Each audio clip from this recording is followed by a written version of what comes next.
Now, let's turn to years of long hours, understaffed companies and burned out employees. Well, it's all led to a new trend in young workers. It's called quiet quitting. It's all about just doing what you're hired to do. So not quitting your position, but doing the bare minimum. Well, joining us now is Chris Edmonds, founder and CEO of the Purposeful Culture Group. That is a Colorado-based consultancy that helps senior leaders create a positive work culture. I have to say, I quite enjoyed reading about this quiet quitting. Can you understand it, and what do you think it really comes from? Well, it's amazing that it's gotten such viral impact over the past couple of weeks. It's only been that long, but we've had people who have been asked to do way above normal because of staffing shortages, people quitting, etc. And so people are exhausted. The pandemic all over the globe caused employees who were working from home or maybe, ringing up sales or serving diners when stores were open and restaurants were open. They're exhausted.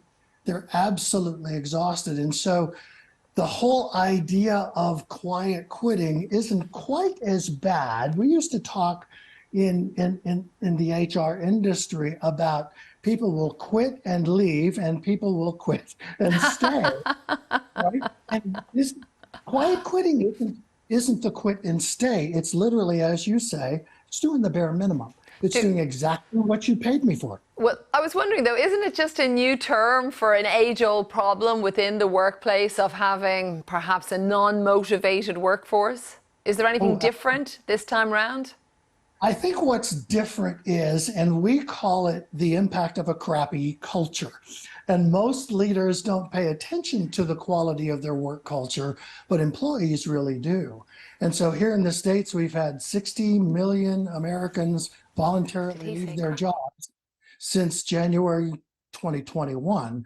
So there's no question that the pandemic and the Great Resignation is different. And it's particularly different because people aren't going back to work for companies they don't respect. They're not going back to work for companies where they were mistreated.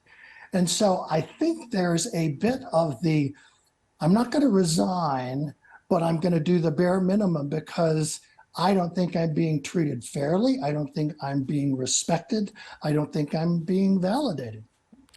And what about the bosses then, or the companies? What can they do to try and turn that around? The advice that we give is you need to pay attention to the quality of your culture. And again, because most leaders have never been asked to do that. They've never been taught how to do that. So we need to give them some guidance and some direction. And literally what my company does, and there's many other organizations that do, we literally invite senior leaders when they're willing to let us in and help them make respect as important as results. Now, it seems a little bit kind of soft and fluffy, but the reality is when employees feel respected, they're not going to quiet quit. They're going to bring their best thinking. They're going to proactively solve problems. They're going to go beyond the minimum because they love the company. They feel respected by their bosses, etc. And what employers have to do and bosses have to do is take a hard look at to what degree are people treated civilly every day?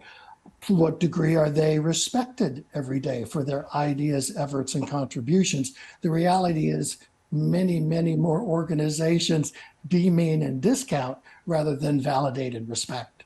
Chris, thanks so much for joining us. Some food for thought there.